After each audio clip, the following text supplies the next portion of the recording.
Yeah, talk to me, man. You're gonna give a review. I've been looking forward to hearing what you have to say about this. So I don't like that sigh. after 72 hours, oh my, nice and easy, I finished Death Stranding. Holy shit! I put 72 hours into it. I'll be honest. I'm surprised you finished it. You know what? The first 3 chapters took me. There's 14 chapters. The first 3 just took me a little while to get through. Yeah. But once I got the hang of it, I just started going through it. Really, really good game. This is, of course, Hideo Kojima's action game from action game. Yeah, well, it is an action game. Kind of, yeah.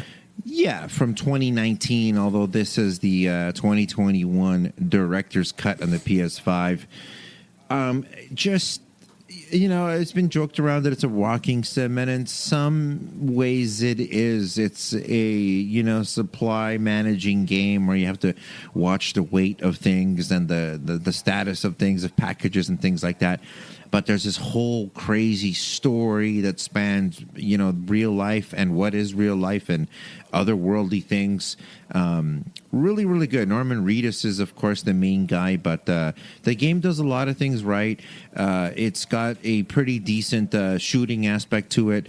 And, of course, there are some levels where I'm like, man, this is Kojima just having fun. There's a couple levels where you could tell they're just like the Metal Gear levels. You know what I'm saying? Okay. Like the just couple where you have to sneak into these facilities and beat up these mules and extract the hidden document and get out of there in one piece kind of thing, right?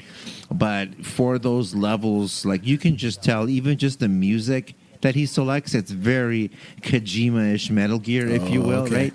So there's a little bit of that. I really like the graphics are really good. The boss battles are awesome. Just a great cast of characters, and the boss battles are pretty straightforward. You just have to shoot the guy. That's all you got to do. You just got to shoot the guy. It doesn't really get any more complicated than that. But the use of the music and little things that the game does to increase anxiety during really not scary parts, but anxious moments where you get, shoulder checked by somebody and all of a sudden you're in a boss battle and you've dropped all your supplies and now your baby's screaming at the top of its lungs. Like, it can be really, really jarring. But overall, it's very satisfying to play. You're just going around the world delivering packages. It's a great podcast killer. I listened to plenty of podcasts after I beat the game and I went back into the world, and you can just continue delivering packages and finding out more stuff. I haven't. I never went for the Conan O'Brien character, so I'm going to be doing that now. I'm going to go and find Conan. I thought I could find him naturally, but I think I'm going to have to maybe go into Google and see what mission exactly I need to do to beat that. But no, this was a nice game. I'm going to give it a final score there of 8.6. Unfortunately, a couple criticisms that I have. The third act just takes way too long to get through. Like, the last 2-3 chapters are just sort of a bit of a slog, and you're looking at about 3.5 hours of just cutscenes. Not even kidding. So Those are like the dinner missions. So just have dinner, right? It took me like 2 days to finish the last 2 missions because you're supposed to really complete them back to back. Okay. So I got to docket a few points for that. There's a couple of jittery moments where, in the heat of battle, like the button presses aren't going 100% to open the correct menu, or it'll pull out the wrong weapon because you didn't hold the weapon wheel in the right direction. So there's a little bit of stuff like that, but things that PC players don't really have to worry about with the keyboards and things like that. But it does a good enough job of working its different menu systems and just the use of the vehicles and the constant, after every mission, there's just something else that happens, right? It's like, mission 1, just go from A to B, no problem, right? Mm-hmm. But, oh, wait, now something else has happened. So for this next mission, you have to go to A to Z, but you have to avoid M, or, it's just really, really good. And just the feeling of being part of this world where other players are like leaving you weapons and supplies for you, and you're doing the same because you're like, you know what? I actually need to have too much stuff in my bag. I might as well give a couple guns away, give a couple grenades away, just be a good guy like that. And there's times in that game where you have a long way to go still, and there's enemy BTs around, and you're just on foot, and you're like, man, I don't know how I'm going to get out of here. And you turn the corner, and somebody has left a bike right there or a car, and you're like, oh my God, thank you so much. And you get in the car and things like that, and you click like and sends the person thank you. So really, really cool feeling of community. But yeah, I just thought the last act dragged a little bit. But aside from that, a pretty close to perfect game. I thought it was really, really enjoyable. But for anybody that doesn't like it and it's just not for them, I completely get it, because it took me the first 3 missions. It took me a little bit to get through it. So there you go. Yeah, I remember you first talking about this game. It didn't seem like I know you liked it, but I didn't think you would stick with it, And I guess you got over that hump. Everything you're saying almost mirrors how I feel about the final act of Metal Gear Solid 5.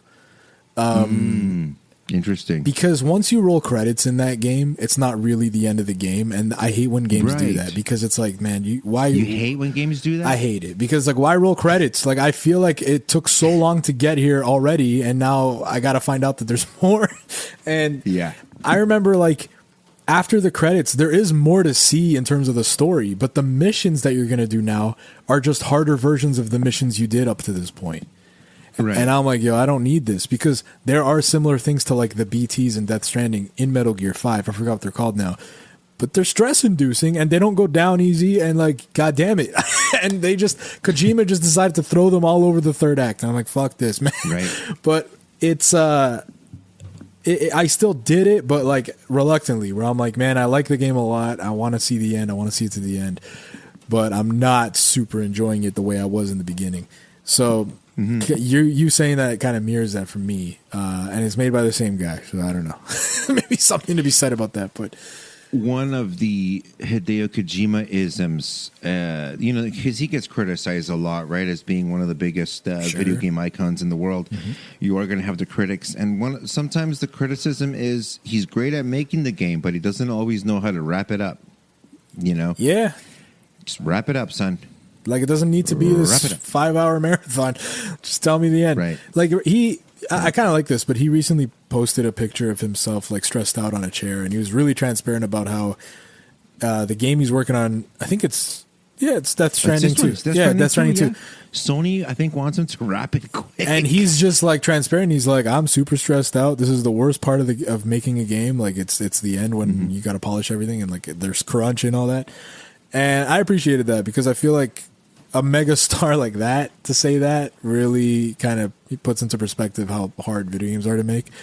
And when we complain about how Death Stranding takes too long to wrap up, how Metal Gear 5 to me wraps up, it takes long and it's wrapped up kind of poorly. But that's almost a different circumstance, because he was going through it at the time. But there is something to be said where it's he's so in his own madness that you need someone to help you get yourself out of there. And not every game he's made has bad endings. I appreciate the endings of most Metal Gear games, but it was definitely telling with 5. And now that you're saying this with Death Stranding, I'm like, man, it's it seems to be a later thing. In the beginning, it wasn't so much this problem, but now it's he's struggling with wrapping games up, it seems.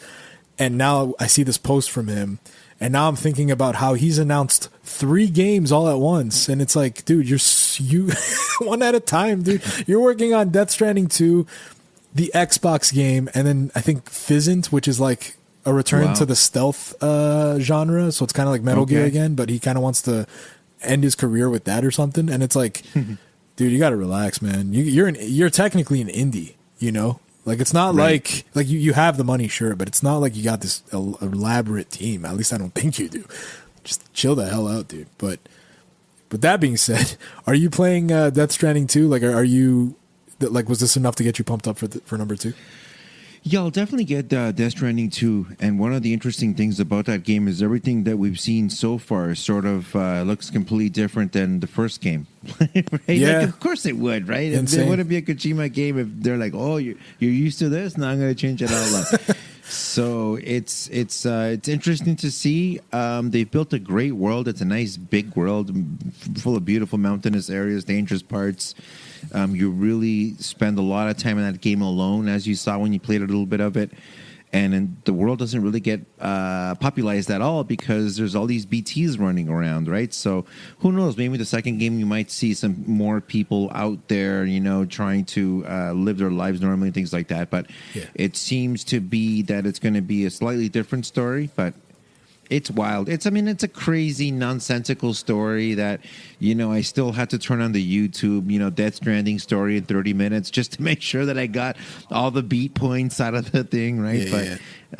It's good. It was a really good and good usage of the celebrities as well. I mean, sometimes, you put celebrities into video games and it's kind of like, you don't want to say phoning it in, but they're kind of there just to, you know what I'm saying, get the likeness down there. But just to be able to have a great trilogy fight with Mads Mikkelsen and a soldier camo is pretty freaking cool.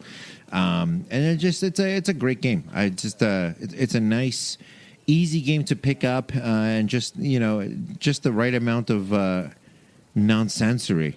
Yeah. Is that a real thing? That's a real thing. It's just crazy enough, but realistic enough that it's very introspective, and it does make you ask questions about like the bigger things in the world and things like that, and how far we're willing to go to protect the things that we love, kind of thing. So, yeah. That's cool. Glad you liked it. I tried. I could not do it, but like you said, it's not meant for everybody. That being said, though, I'll check out the A24 film. I think I'd enjoy that. Yeah, I think that might be cool. Like I always feel like there's these games I can't get into, but if they were done in a different way, I could probably enjoy it. And this is definitely one of them that I'll check out once it's done. So, But yeah, add on to the man's stress. He's also making a movie. So there you go. Yeah. If you guys like this video, be sure to check out the rest of the channel and consider subscribing. Go even further and subscribe to Podcast Fresh wherever you listen to your podcast for new episodes every week.